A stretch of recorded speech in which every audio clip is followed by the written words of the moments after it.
Her expression scared me. I don't mean scared as if I were in danger, but scared because of what could happen to see her when she realized the mistake she had made. My mother always said I favored her side on the family. Thinking back to the pictures in the old family albums, I recalled my grandfather as tall and thin, like me.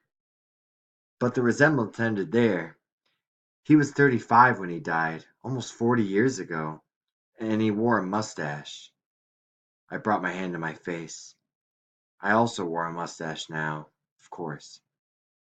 I sit here these days, Mike, she said, her voice a lullaby, her hand still holding mine, and I drift and dream. The days are fuzzy sometimes, merging together. Sometimes it's like I'm not here at all, but somewhere else altogether. And I always think of you, those years we had. Not enough years, Mike. Not enough. Her voice was so sad, so mournful, that I made sounds of sympathy. Not words exactly, but the kind of soothings that mothers murmur to their children when they awaken from bad dreams. And I think of that terrible night, Mike. That terrible night. Have you ever really forgiven me for that night?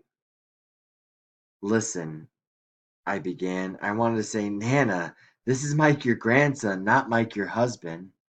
Shh, she whispered, placing a finger as long and cold as a candle against my lips. Don't say anything. I've waited so long for this moment, to be here, with you. I wondered what I would say if suddenly you walked in that door like other people have done. I've thought and thought about it, and I finally made up my mind.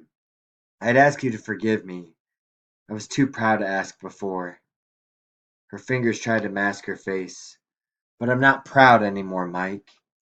That Grace voice quivered, and then grew strong again. I hate you to see me this way. You always said I was beautiful. I didn't believe it. The charity ball when we led the grand march, and you said I was the most beautiful girl there. Nana, I said.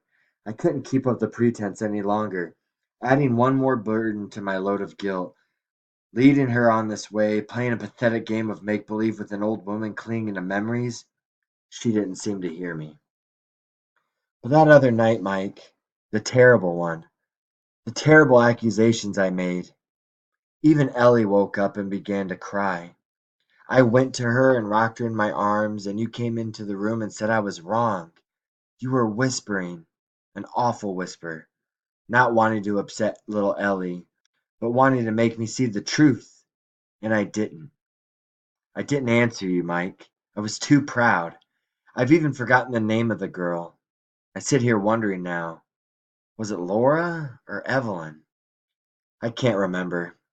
Later, I learned that you were telling the truth all the time, Mike, that I'd been wrong. Her eyes were even brighter than ever as she looked at me now, but tear bright, the tears were gathering. It was never the same after that night, was it, Mike? The glitter was gone.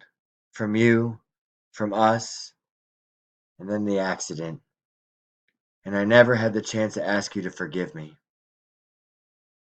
My grandmother. My poor, poor grandmother. Old people aren't supposed to have those kind of memories. You see their pictures in the family albums, and that's what they are, pictures. They're not supposed to come to life. You drive out in your father's Le Mans doing 75 on the pike, and all you're doing is visiting an old lady in a nursing home, a duty call. And then you find out that she's a person. She's somebody. She's my grandmother, all right, but she's also herself, like my own mother and father. They exist outside of their relationship to me. I was scared again. I wanted to get out of there. Mike, Mike, my grandmother said. Say it, Mike. I felt as if my cheeks would crack if I uttered a word. Say you forgive me, Mike. I've waited all these years. I was surprised at how strong her fingers were.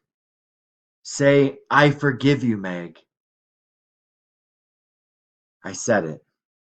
My voice sounded funny, as if I were talking in a huge tunnel. I forgive you, Meg. Her eyes studied me. Her hands pressed mine. For the first time in my life, I saw love at work. Not movie love. Not Cindy's sparkling eyes when I tell her that we are going to the beach on a Sunday afternoon. But love like something alive and tender, asking nothing in return. She raised her face, and I knew what she wanted me to do. I bent and brushed my lips against her cheek. Her flesh was like a leaf in autumn, crisp and dry. She closed her eyes, and I stood up. The sun wasn't glinting on the cars anymore. Somebody had turned on another television set, and the voices were the show-off voices of the panel shows. At the same time, you could still hear the soap opera dialogue on the other television set. I waited a while. She seemed to be sleeping, her breathing serene and regular. I buttoned my raincoat. Suddenly, she opened her eyes again and looked at me. Her eyes were still bright, but they merely stared at me, without recognition or curiosity. Empty eyes. I smiled at her, but she didn't smile back. She made a kind of moaning sound and turned away on the bed, pulling the blankets around her. I counted to 75 and then to 50 and did it all over again. I cleared my throat and coughed tentatively. She didn't move, she didn't respond. I wanted to say, Nana, it's me, but I didn't. I thought of saying, Meg, it's me, but I couldn't. Finally, I left. Just like that. I didn't say goodbye or anything.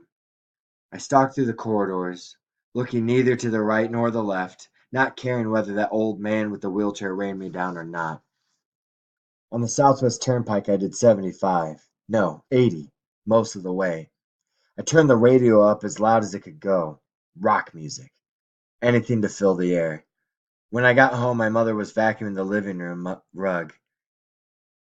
She, sh- she shut off the cleaner, and the silence was deafening. Well, how was your grandmother? She asked. I told her she was fine. I told her a lot of things. How great Anna looked and how she seemed happy and had called me Mike. I wanted to ask her, hey, Mom, you and Dad really love each other, don't you? I mean, there's nothing to forgive between you, is there? But I didn't. Instead, I went upstairs and took out the electric razor Annie had given me for Christmas and shaved off my mustache.